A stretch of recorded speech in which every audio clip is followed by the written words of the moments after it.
Hello everyone and welcome to Handing the Shame Back, a YouTube channel dedicated 100% to the brave adult men and women who have survived child sexual abuse.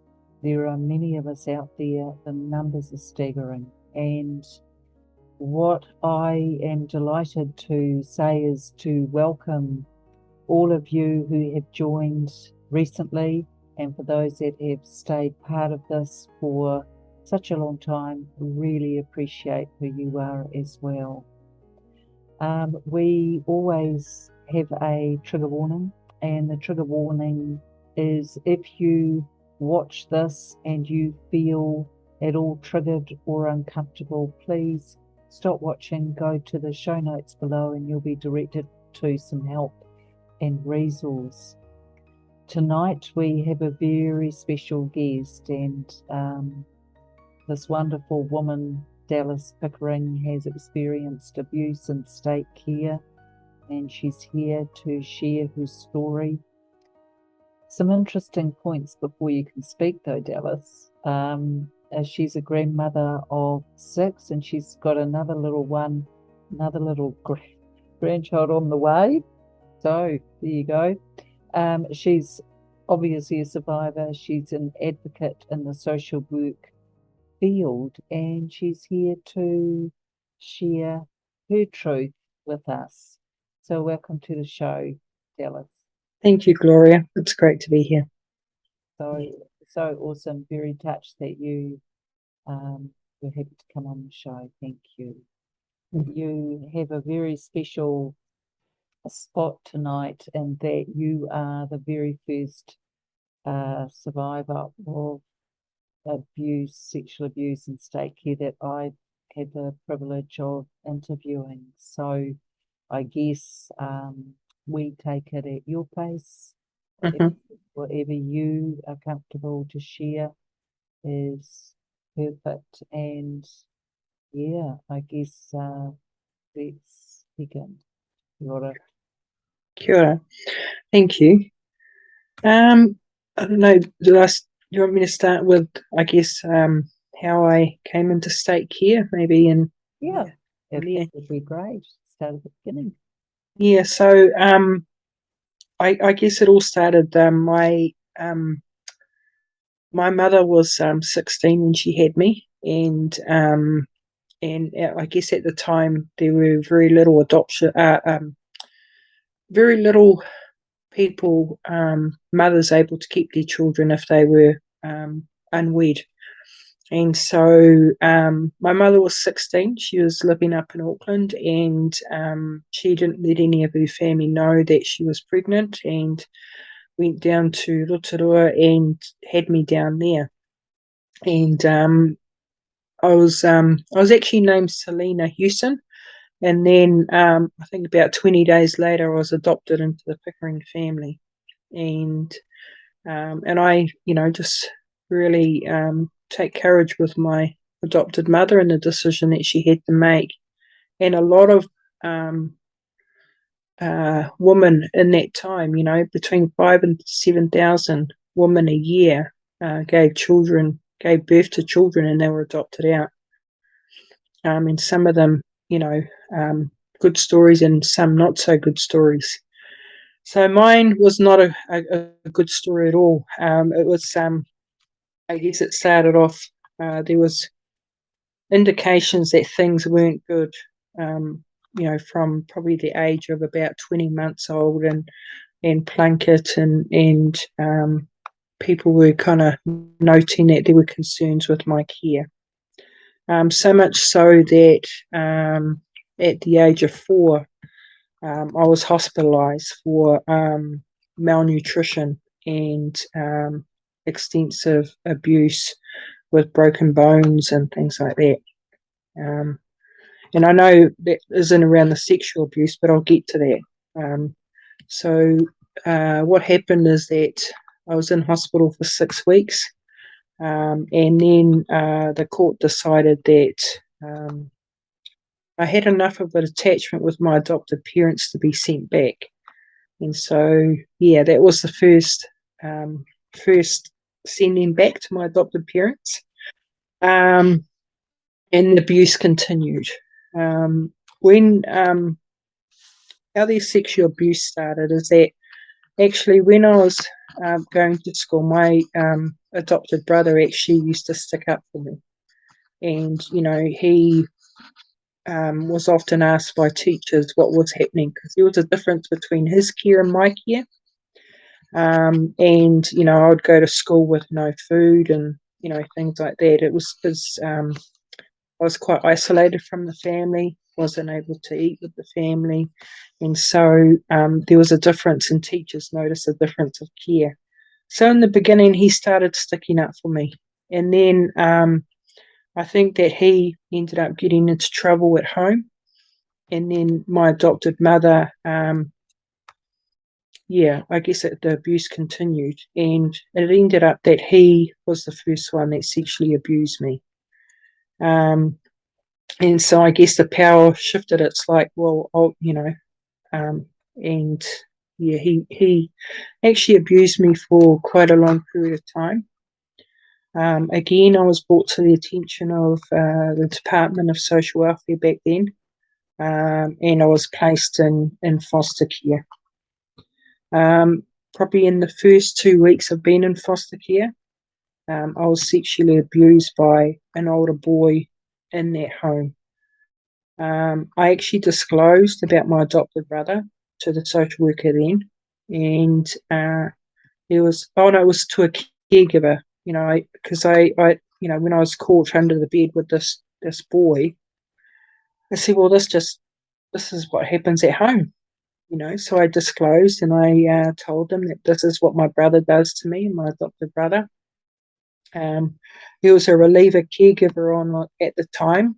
There was no investigation that happened. And then about 6 or 7 months later, I was placed back with my adopted family. Yeah. And so I actually ended up going back about 4 times, my adopted family, even though there was so much evidence of abuse. And it was a real horrific place to be living. How old were you when your adopted brother started sexually abusing you? Probably about 7. Yeah, 7. Yeah. And then you went into foster care, Mm-hmm. and that didn't work out. So 4 more times you were taken back to the to the adopted family home. Yeah. And I guess the complicating factor is because the adoption was a closed adoption, so they couldn't go back to my birth family. And so, in a sense, they saw that there was no other options. And also, too, is that I guess they were of the belief that why would I don't know if they actually believed what happened. They never actually asked me as a child, what happened in this home? I don't remember them sitting down and saying what's happening or, what's going on for you.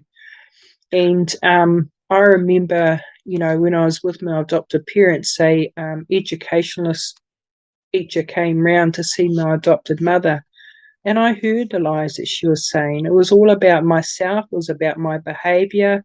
It wasn't child-centred, child-focused at all.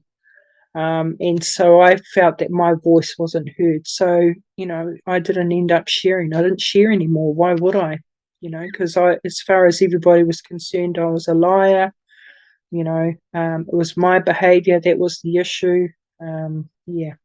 And the interesting thing is, and you've just coined something here, Dallas, and thank you so much, because there's many out there that will see this and feel a kinship with you. And thank you for your bravery in this. It's tough. You talk about this abuse in state care, and you talk about no one ever asked you as the child. How old were you when they started to talk to you at all about not what was going on, but about perhaps your behaviour? in those conversations where you would be hoping someone would ask and they never did. What age would you have been, or what year would this have been? I guess is possibly easier for you. To be honest, I don't remember anybody asking me, you Yeah. know, what's going on for me. I mean, essentially there was one social worker, but you know, yeah, I still didn't feel comfortable in telling anybody. Yeah. I mean, you know, there was other abuses that happened, you know, with moving from home to home, family home to foster home.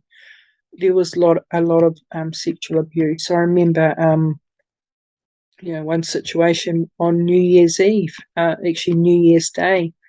I think the caregiver had been out for the evening and she'd gone out for the day, and her brother came over, who was an adult, and he came into my room and he raped me, you know, and I was about 14 at the time, and I just remember it so vividly. You know, he came in with a plate of marijuana, and you know, and he asked me if I could have, you know, if he could have sex with me, and of course, how am I couldn't say no. You know, I was too scared to say no. There was a power over relationship there, and you know, I think about it now, I felt so much guilt and shame about not saying no. But how could I, as a child, when all I'd experienced all the way through was um, not being able to say no, you know, and just things being forced upon me. Yeah. And I think it's a really awesome point that you raise. Excellent point. How can you say no when every part of your conditioning to that point had been, you were never asked anyway, Mm, but you had to, whatever was being done to you, it was expected that that would happen mm, from the person who was perpetrating, whether it was an older foster sibling or person, or whether it was your adoptee brother. mm, And I think, you know, one thing I think our audience will be able to relate to is it doesn't matter how old you become. If you've been conditioned to this type of abuse, you become that child again. So yes. although you might have been 14, in actuality, you were possibly 7. Absolutely. Does that Yeah. make sense? Yeah. I mean, I guess with my adopted mother too, you know, whenever I, you know, tried to resist or say no, that would cause a reaction of a beating. And so, you know, that was always the fear that if I said no, this is going to be the consequences. And, you know, so yeah, you can't say no in that circumstance, you know. And so I felt a lot of guilt and shame for many years. There was, you know, I guess it kind of felt like, you know, once you'd been abused, there was a target on you, you know, and that's kind of what it felt like in the foster homes, because you're vulnerable. You know, people know that you can't say no, and so they take advantage of that. Yeah. Well, there's some research actually. There's a group out over in America who are called Five Waves Organization, and they deal specifically and create awareness and resource for sibling sexual abuse trauma. Mm, And amazing and very not talked about as we know. mm, But you know, they do say, and it was interesting statistic, if you were sexually abused under the age of 12, you are more likely to then be abused again as a teenager. mm, But wait, there's more, and mm. then again in your adulthood, young adulthood. Yeah, absolutely. Yeah. And I think for me, sex became so normal, you know, that I would just be open to anybody. And any, you know, and that's you know, I became pregnant young as well, and had my first child at 17. It was a one night encounter. You know, I love my children and I love my grandchildren, but my aim is to ensure that that it doesn't happen. in the next generation of my family, and the next generation, and the next generation. Yeah. Well, you have broken the cycle, Dallas. Absolutely. Straight Yeah. with you. Mm. That's quite powerful. Yeah. Yeah. Yeah, I mean, yeah, as I said, there were other occasions as well. So, it just didn't stop with one or two. I remember being in a family group home in every school holidays, because at the end, I couldn't go back to my adopted family. Family group homes were supposed to only be temporary. You're there for 2 or 3 months and at the most, and there's usually a whānau member that would put out their hand, or you'd be placed in a permanent placement. That didn't happen for me. I ended up spending all of my teenage years in family group homes, and so every holidays, if there weren't hardly any children in the home, I would be placed in one home within the city and with other children. Often I would, in those homes, I wouldn't know who I'd be waking up to the next morning. So there wasn't any safety or security. Things that were precious to me were often ruined or stolen. But in one particular, and it seemed to happen New Year's, another New Year's experience where, the caregivers, they were respite carers, and they took me out to Auckland, and took me up to a New Year's party, and everybody was drunk, and I was upstairs in a loft, and the caregiver tried to rape me, and I pushed him away, but I said to his wife, "Hey," because she was asleep beside him, "Hey, he's trying to hurt me." And she said, "Oh, just go and sleep on the floor away from him." And that was so scary, to be in that situation in a place where I didn't know anybody, where a place where there was a whole lot of strangers, everybody was drunk, and and then this guy tries to rape me, and these are approved caregivers, state caregivers that were supposed to be keeping me safe. And unfortunately, yeah, I would say about 60%, 70% of the homes that I went to didn't feel safe, and that's huge. So I was always on high alert, hyper vigilant. Yeah.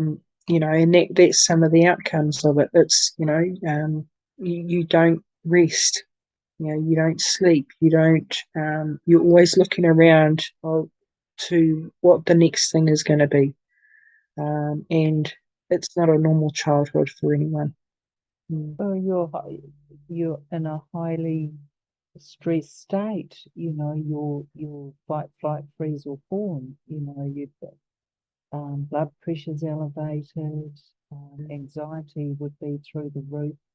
Probably can see eyes in the back of your head, who's behind you, where did that person go to, all of that, and that's exhausting.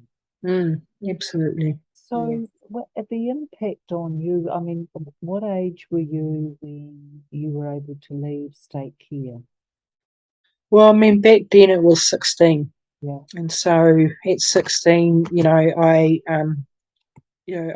had actually a year earlier been kicked out of school, because I guess my expression became violent. I was bullying other children, and being violent towards others, which is understandable, I guess, with what I'd been through. And I kind of was told, look, you either leave or we'll kick you out. So I decided to leave. And I was placed when I left the family group home, I was placed in a YMCA, which is like a one-room boarding place, with mixed men and women. And essentially, hey, go and live your life. I had the blankets, the pillows, and the clothes, and that's how I started my adult life. Thank goodness now there's a transition to independence, plan around children, and they can stay, kind of connected to the department for quite a few years afterwards. But for them, it was I was like, okay, what do I do with my life now? I did have a job. Unfortunately, I think about 6 months after I shifted out, I lost my job because I was bullying, someone there. And then I found out I was pregnant. So I had a choice there whether to have an abortion, have the child adopted out, or keep the child. And I guess abortion I didn't believe in. Adoption, it's like, hell no, not what after I've been through. No, no. So for me, the only choice was to keep my son and to fight for him. The department wanted to take him off me, and I said, no way, are you going to touch my child? I'll do everything that you want me to do and do everything I can to keep him. So, yeah. And you were able to? I was, yes. Yeah. Yes. So, yeah. Wow, Dallas. I mean, that is a miracle in itself. I don't know if you realise the enormity of that. Every part of you would have been so conditioned to do the opposite, actually. It's, they say we parent the way we were parented. And look at you managing to turn it round and keep. Yeah, I mean, I was very young, and they say you parent the way you did parent. There were times where I did not parent the way I wanted to parent, but I guess I had a fight in me, because of what I've been through to do it better. And so I started, doing some work on myself. I actually ended up in, I guess the turning point for me is that by then I'd had my daughter, and it was a bit of a turning point for me. And I think there was one weekend where I'd actually placed my daughter in one of the homes because I was stressed out and depressed, and I had postnatal depression. And I placed my son with his grandmother for the weekend. And I was thinking, what am I doing? I'm placing my children back in the same system that I came into. And that was a bit of a turning point for me, saying, I need to make some changes for myself and my children because I didn't want them going through the same system I went through. So, yeah, Wow. I did, and I'd also just come up before the judge for charges and, some other criminal activity, and was told, look, if you come before me again, then you're going to go for a bit of a trip to jail. So everything kind of collided around the same time. I was using drugs at the time, drinking quite a bit of alcohol. And I guess also there was a time where a friend approached me about church. So that was a bit of a turning point for me as well. It took a while to make some of those changes, but I was determined. And yeah, and you then a did few, it. yeah, Against all odds, you did it. absolutely, And I think of some of the people that I was in care with, and I don't know what's different, but I know some that have committed suicide. I know some, that have had their own children taken off them. I don't know what's the difference between me and them. Maybe it's the God factor. I don't know. But yeah, I think there was just a sheer determination to do it better. Yeah. And what a really tough time for you, and you've managed to turn it round, and that would have been really challenging. So, well, full respect to you, Dallas. Thank you. Did you have any adult in your life at all growing up who felt safe?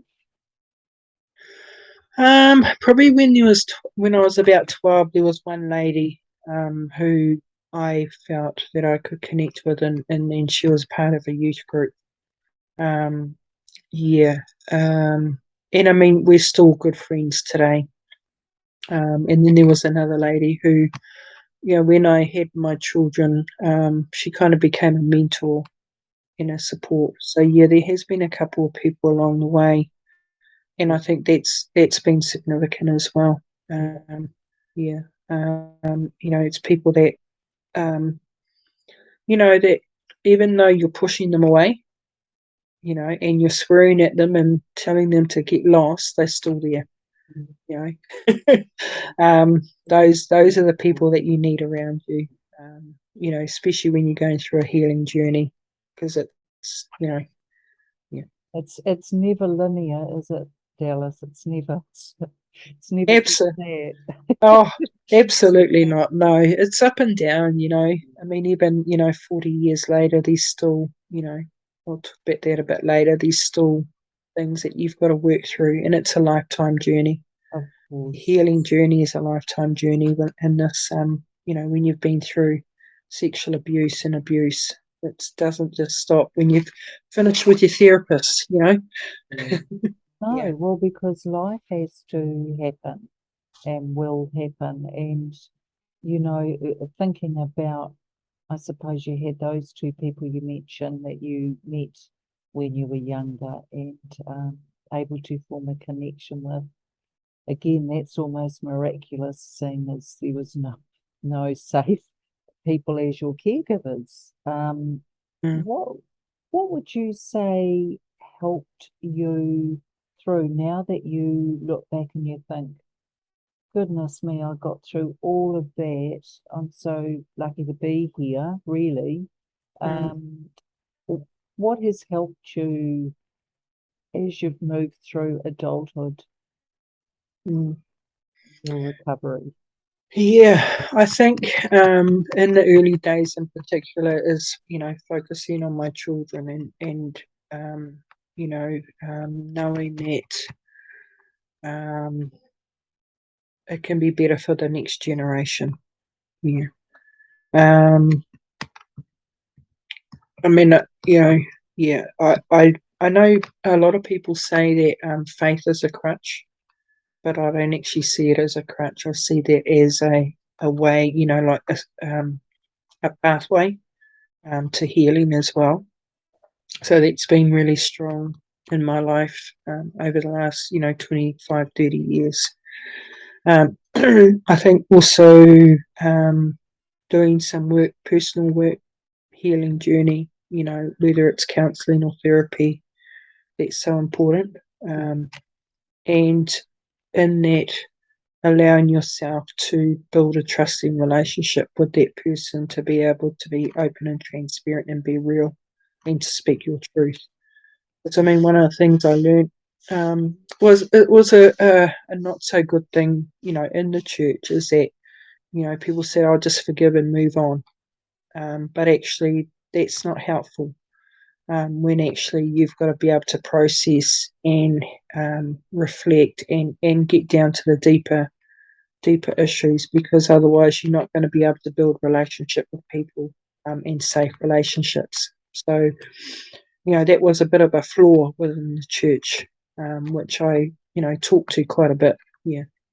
Well, I think it's forgiveness is a very personal Mm, thing, mm, and I don't believe you are a better person if you forgive than if you don't, because I think wherever you're at in your own healing and recovery from this trauma, um, it is what it is. And the last thing survivors need is to have the added weight of feeling guilty because they don't want to forgive or they don't know how. mm. So I think I agree with you. I don't mandate No. or accept that at all. I think if anything, survivors need choice. Yeah. We never had it as children, Alex. You never had it. Mm, And you need to be able to have autonomy in your thinking and your way through. mm. And I think forgiveness is a journey, and it's, as you said, it's a personal journey. You know, I mean, I know that I've forgiven those people that have done those things to me, but there's still the residue, you know, that you've got to work through, and that's a process that, you know, doesn't happen overnight, especially, you know, as you go through, kind of through the healing journey, and you know, you have flashbacks, and you have nightmares, and you have memories that weren't, you know, that have been blocked because it was safe to block those memories. And so, you know, there's that residue. Some of it's very thick, some of it's, you know, but you've got to work through it. 100%, and it's different for each of us. Absolutely. And it's really important that we find our way in our time, Mm, and it is our choice how we do it. And I think absolutely. that's important. But it's so wonderful speaking to you and hearing your wisdom through this trauma. Because as you mentioned earlier, there are some who did not make it through. Yeah. There are some who potentially have gone on to reenact what happened to them. Mm, And, you know, things like drugs and alcohol addiction is fairly high in this space as well. So, absolutely. Dallas, tell us about you, what you would like to see happen in this space, and then Mm, we'll lead into what you're doing now because I know you're doing fabulous things. yeah, I think New Zealand has a really huge bad history around abuse. You know, we do not, you know, people say, oh, we value our children, but I don't think that we do as much as we should do. I think, you know, there's that saying that children are a tonga or and a treasure. I think that we disregard children and their voices. And, you know, I think that even through some of the stuff that I'm doing, the voice of the child is still not valued. It's not the centre of New Zealand, you know, and we still see it horrific abuse and murders and, you know, still going on. And I've been doing social work now for 25 years, and, you know, now in a manager role. And it still breaks my heart that decisions are being made about children that are not in the best interest of the child, and that the child's voice is not being heard. You know, there's case after case, you know, some cases that I'm working with at the moment, you know, where I think our Department of Social Welfare, or Oranga Tamariki, has the power over approach. And often, and I've, you know, just seen it recently where there's been a particular child who has said, look, I don't feel safe in this situation.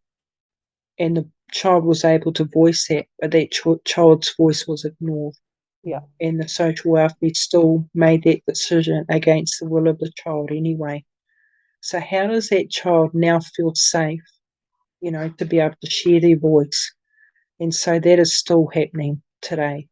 And that's, you know, and it's tiring, you know, continually fighting and seeing those same decisions being made over and over again. it And must be so disheartening, but more than that, we have recent stats that have been released from the Help Foundation. 1 in 3 girls will be sexually abused by the time they are 16 in this country, yep. and 1 in 4 boys will be sexually abused by the time they are 16 in this country. Mm-hmm. New Zealand leads the world in child sexual abuse statistics and in infanticide, child infanticide, and in violence against children. Yeah. Yeah, it doesn't surprise me. Those statistics don't surprise me. And as I said, you know, children are not valued in New Zealand. And that's really, you know, disheartening.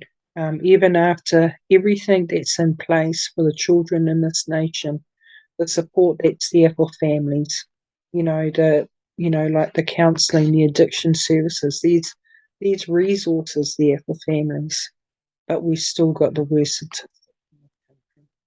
So in the world here. what do you see as possible solutions or attempts at mitigating against this? What would you like to do or see happen? I mean, that's a that's a huge question, but I think Well, we're you know the survivors, so yeah, absolutely, absolutely. yeah, I think there's been so many inquests and inquiries about abuse in New Zealand. We've got you've got the Oranga Tamariki inquiry, the Waitangi Tribunal inquiry. You've had like the Children's Commissioner inquiry, and now you've got the Royal Commission of Inquiry. I think actually we need to stop inquiring and actually just get on with the mahi, get on with the work. yeah, It's like you can kind of bring all these, you know, things up to this, yeah, and say, look, this is how we're doing as a country, but we're actually not doing the work to actually get the solutions, and yeah, and I think we need to go back to the foundation. Is that the family is the cornerstone of our society, and put value on the family, and value on supporting the family, whatever that family looks like. And that children are the centre of that family. Yeah. One of the things I've been doing so over the years, I guess because I wanted my voice to be heard, but also I want children's voices to be heard. I've had the opportunity to be a part of some of these inquiries and just been part of the Royal Commission. And I gave a witness statement in 2019 and shared my story with the commissioners about my experience in state care, and talked about some recommendations. And then this year I was asked to come back and share a bit more. So the first one was around adoptions, and then this one was more around foster care. And I was asked to come back and add to my statement, but then they asked if I would be a part of the expert panel and talk about, and there was a panel meeting with, psychologists, academics, and survivors that were on that panel. And we're asked to give feedback and recommendations to the Commission about, what we see, should happen. There's a lot that could happen and should happen in this space. I think I just want to share one thing, though, that I was disappointed about, and it's about the value of children in this, because myself and a couple of survivors were asked to be on this panel as experts, with the experts. Now, I found out afterwards that the experts got paid, but the survivors didn't. So, they're saying that they want to hear the voice of the survivor. They want to hear, the value of the survivor. Now, for me, it's not about the money, it's about the principle. It's like, again, survivors are being undervalued, yeah, and it's like, if we continue to do this, then there's not going to be change. Yeah. So I'm quite upset about that. And I'm, taking it forward and saying, hey, this is not okay. You've brought us on to say we're experts as survivors, then treat us as experts, and actually let us be a part of the decision making. Let us be a part of, helping with the policy changes. Let us be there to support social workers making decisions on the ground about children and their voices. So I get, as you can see, I'm a bit passionate about it. right. Because, it's like, when is it that survivors' voices are going to be really heard and valued, and bring us to the table? Bring us to the table and actually help us, let us help you to make decisions about these children so that it doesn't happen again. Well, you know yourself, Dallas. Who do you rate when it comes to a truth serum? Do you rate another survivor, or do you rate an expert that's been paid to give some ideas?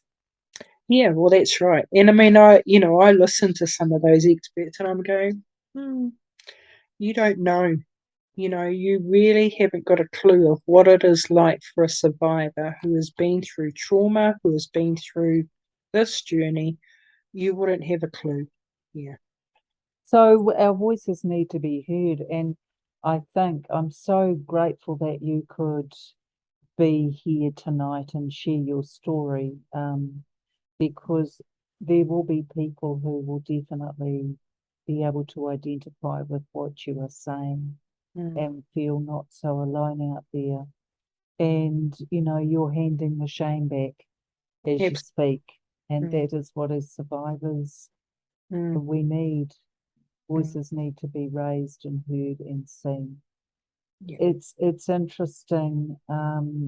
There's a lot of rhetoric and a narrative around how children, are the valued part of the population, or people throw their hands up in horror at where do you get these statistics from? Mm, But I must say I am starting to look at beneath the surface a bit, and I'd be interested in your thoughts on this.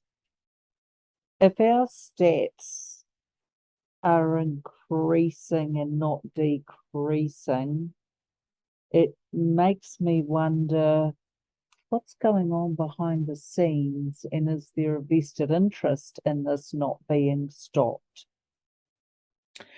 I'm glad you asked that question because, child protection in New Zealand, whether we like it or not, has actually become a money-making process. Um, and I'm going to be real, and it'll probably get me in trouble, but, for me, it's like I see organisations receiving funding from the government, and I see it often being used in middle management, upper management, and it not actually getting down to the ground level. And one of the other survivors who spoke on the panel with us, she said that our children have become an asset. Our children who have been through abuse have become an asset, and people are making money off abuse. Whether it's Oranga Care, whether it's NGOs, community, um, community organisations. There's something like 280 community organisations in South Auckland alone that are funded by the government. And that money is not targeted specifically for it might be that there's 5 agencies within an area that are providing domestic violence programs. They're all vying for this money to keep the organisation running, to keep these social workers employed, which is understandable. But is it getting down to where it really needs to get to? That's my question. And that's why we see an increase. And I think that the government needs, I guess they're starting to pull back. I know of agencies that have lost a lot of funding in this financial year. And, hopefully it's going to be more targeted at where it needs to be directed. 100%. And I think unless we educate and empower and start normalizing these conversations around child sexual abuse, nothing will ever change.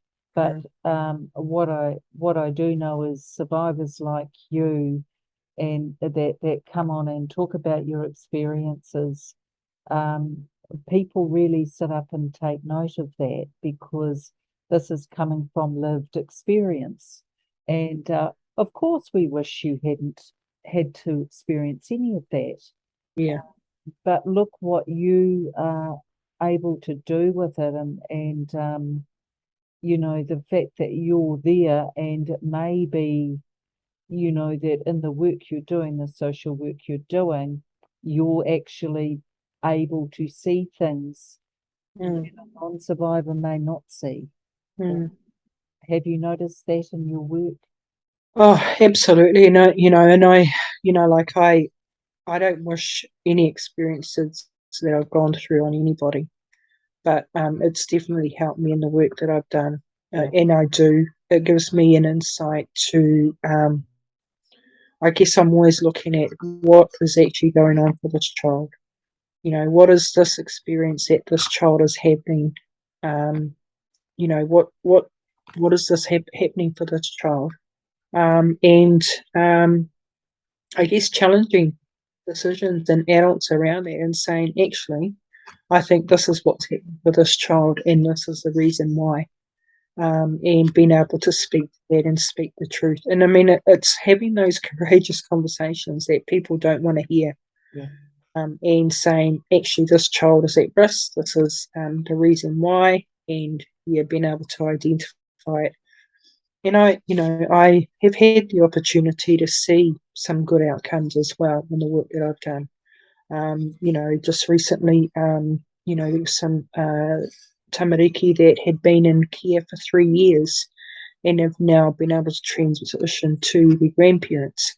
But it took a lot of work beforehand. I'm going, no, slow this transition down. Let's make sure it works properly. Let's make sure everything is in place before this happens. So, whereas people will go, oh, let's just move it through, to get it off the books, get it out of the system. It's like, no, let's go at the child's pace, and not at our pace. Yeah. Oh, I love what you're saying. Oh, you've got such a beautiful heart. Thank For you. beautiful children. Yeah. You know, I've often thought, Dallas and I will never stop Mm, yelling this from the rooftops. If a child can go to school after being sexually abused the next day, surely the adults around them can have a conversation about this. yeah. We have to start normalizing these conversations because nothing will change. And yes, we get it's uncomfortable. But Mm, look, at the end of the day, I'd love to see the narrative change from, oh, there's that kid again, he's always in trouble. yeah. Or yeah, it's always her, isn't it? Yeah, she's always the troublemaker. I'd Yeah. love that to change from that to what's happened to you? Yeah. Absolutely. I totally agree with you on that. I mean, I think that's the issue is that I was labelled a disturbed child. I Yeah, was labelled a naughty child. I was labelled, hey, she's got a chip on her shoulder. It's like, yeah, so would you. If you've been through what I've been through, you would have that as well. And I often say that to have the opportunity sometimes to train caregivers before they become caregivers, and also say to them, look, if you're going to take on a child, make sure that you're willing to be with them through thick and thin, because it's not going to be easy. They are going to push your buttons. They are going to trigger. I've been a caregiver myself as well, and so it's yeah. it's huge. You know, and I think, again, having someone with the insight and the experience you do, Dallas, is certainly going to save some children. Mm, So be proud of that. Be proud yeah. of that. Is there anything you would recommend to just moving us to our end of this spectrum, as adult survivors of child sexual abuse? Is there anything you would recommend to our fellow survivor family watching that you would recommend as a helpful thing to do or try? I think finding someone that you can be real with and be honest with, and one that I think that's what's helped me along the way, in finding that someone that you can be honest and true with, and actually saying, actually, the other, for an example, a few weeks ago, I had a situation where I was triggered by something, and I was actually shocked by it, but but if I hadn't had someone around that I could talk to about it, then that would have been stuck within my body, within my mind. And there's this book that's called The Body Speaks. And if we don't get some of that stuff out and process it, then it's going to impact on us health wise. And we know that the statistics for adults that have been, or young people that have been through care, and the health issues that happen as adults is huge. You Massive, know, there's massive there's cost. Absolutely. And it is a cost to the health system. So, finding that person and allowing yourself to work through some of that stuff. I don't know. That's fantastic.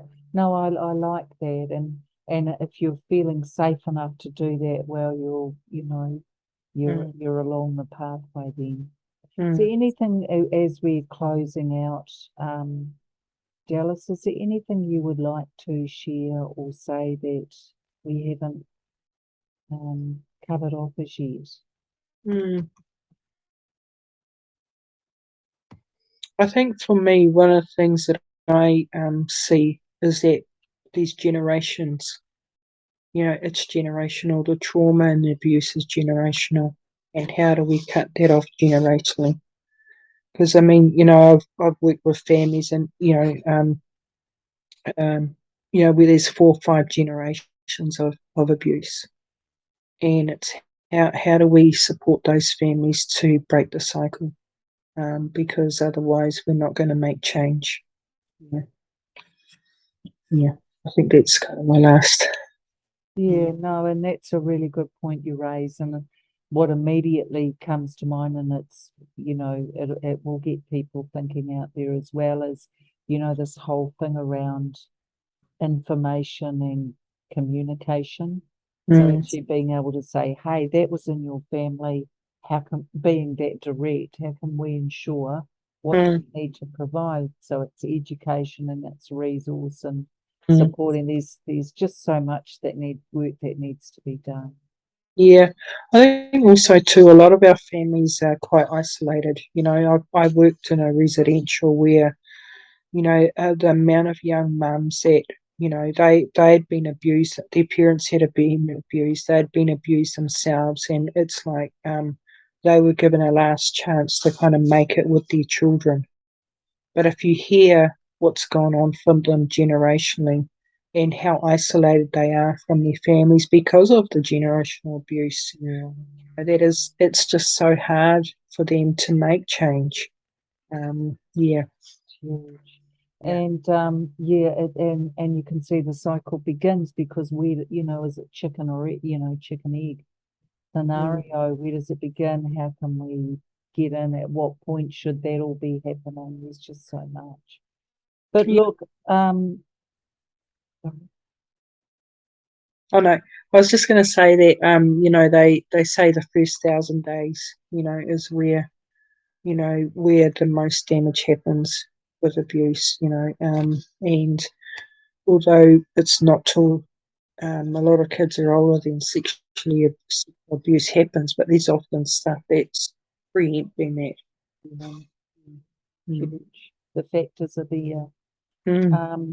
But look, don't go anywhere, Dallas. But I just want to close out with our audience. Great. Well, guys, what a humbling guest actually to have on the show, and I'm so grateful to Dallas. And she said many things that are going to stay in my mind, but I guess two that stick out for me are, one is that the experts got paid for their experienced viewpoints. The survivors didn't. So think about that one. And that, what helped her through was that it was going to be better for the next generation. And I love that because there's nothing as motivating as our beautiful tamariki or children. And my wish, and I know Dallas agrees, is that we start to really put our money where our mouths are and have our beautiful children being first, front and foremost. So I'm going to love and leave you, beautiful survivors. Thank you for being part of this. You were so valued. You believed, you're seen, and I stand with you. Until next time, everybody.